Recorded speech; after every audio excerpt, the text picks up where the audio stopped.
Check it out. Trying something new with the face here. It's a funny, ironic symbolism that recognizing that I am to the quote unquote devil what the quote unquote devil has been to most of us. So that's hilarious. I just got off a call with some of our team, and they really helped me put in perspective the just help me realize that I get so hyphy about it, and I just gotta after I saw why all these advanced civilizations, just all the why don't we have the remains, where'd they go? After I saw after I saw what it was that was doing that, it was like, man, I was ready. It's the tip of the spear. I'm like, well, tip of a spear ain't even a knife, so where's my shaft? Where's the team? Where's everybody at? I need people behind me so I can go forward. And I realized, man, I can't tell anyone what's going on. I can't show anyone what's going on. I have to just share the path that I took that allowed me to see. And so let's do that. Here's the curriculum. Here's the curriculum for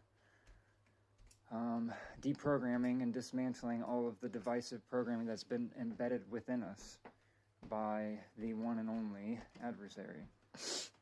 So, phase one of, I know, man, I got sniffles. I got the sniffles. I gotta do another detox. Gotta do another fast or something. I gotta get this out of me again. So, step one is John Levi. John Levi. Good old John. What a golden soul. John, if you ever end up seeing this, man, I wanna skate with you sometime. Let's go skate, hang out, whatever, dude. It'd be fun. John Levi. I've watched almost every John Levi video, and the essence of what he teaches is the I don't know. It's to watch and observe and take in the data and not assign a true or a false verdict to it. It's to allow things to show themselves to be true or false. So we just take in the data, like the raw data, the things that we can't deny, right? And then we can have ideas and speculations about it, but we don't want to lean on those. We want to just allow the truth to reveal itself just by taking in the data. So stage one, John Levi. What I'll do is I'll show each of my favorite videos from each channel, but what I recommend is you go in and you just scan the library. And the reason this is so valuable is all these people they've done, and whether or not you think someone's a shill, or whether or not, I'm not saying anyone in particular, definitely not John, but I mean, what do I know, right? But yeah, definitely not.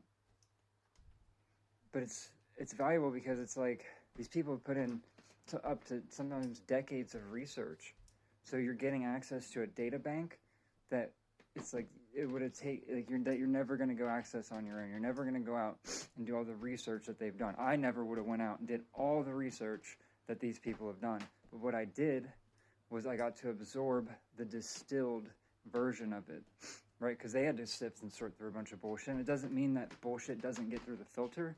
It just means that there's less bullshit that we have to filter, right? Because they've already filtered so much of it. And everybody's got their own opinions and et cetera, et cetera. Just don't get attached to anyone else's opinions, of what they think stuff is. Because a lot of these researchers, they speculate a lot of things, but it's the raw data that we're looking to amalgamate within our own data banks. That's what we're doing. We're building that data bank, and anytime something doesn't, because everybody's data bank right now is filled with beliefs. So what we're doing with John Levi is deconstructing that whole process of every time something comes in to our field, we're automatically assigning it based on belief. We need to, whatever, it doesn't matter. So that's stage one, John Levi. Stage two. So stage two for me was the archaics research, looking into the history, the anomalies in history, just so much of his data He's got his own opinion. Sure, everybody does.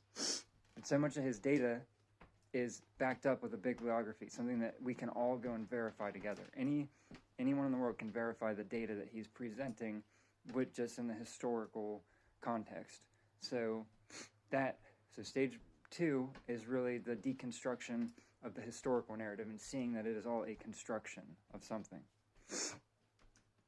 And then kind of in between that for me was like stage 2.5, between 2 and 3 would be Michelle Gibson's work. Michelle Gibson has gone deep into history, and just what she's been trying to do is uncover like who were the original people, what's been going on here, what happened to the civilization, why do we have all of this architecture that it resembles each other all around the world. And remember, we're trying to remove our own opinions about things. We're trying to just wash everything clean, go back in, and just take in the data. We're not assigning true or false to anything. We're just taking in the data and letting it piece itself together. We're just compiling the data within our own data bank, and through process of elimination, the truth reveals itself. And again, you're just scanning, right? Like go in and look at the library. For me, I'd start at the beginning with most of these people, and I've watched almost all of every person's videos that I'm mentioning because I was just compiling data, and letting it sort itself out in the database. God damn, I heard one time, fucking your nose is running all that shit all the time, like it's a parasite, and I believe it. It makes sense. It does feel like I got some brain fog, and stuff coming out my nose just feels like it's fucking some slime from a slug or something. Yeah, I know, it's weird. But I digress. The next phase. Decode your reality with Logan. That is to deconstruct the idea that... Well, I'll just leave that one up to you. Go through that material and don't let your cognitive dissonance or programming stop you from making progress. Like, even if, like, again, we're not looking at the data. I'm not saying that any of this is true. I'm not saying go check out the truth. I'm saying go and take in this data and allow your data bank to process it, and it will build the pattern of whether or not something is true. Like, if something is true, it will be consistent, and it will be true everywhere. So, yeah, that was an important one for me, too. After that, these two are going to be kind of touchy subjects, but, again, we are looking for the truth, not our own opinions on what we want things to be. That is the point. That is how we start to see it for what it really is. So... the next phase I went pathwise was Tony Sayers, I would say. Scan Tony Sayers' material, find things that resonate with you. I do recommend taking in all of the data that you can from these channels, and also realizing that you're just taking in data. Sometimes we take in data, we could go and listen to anything, and again, we're not assigning true or false. So we're just taking in the data and seeing the patterns, how all of the things that I'm mentioning are all cross-referencing each other. And it's not obvious at first, but there is a correlation between, and causation between everything. So after that, I went to Forever Conscious Research Channel.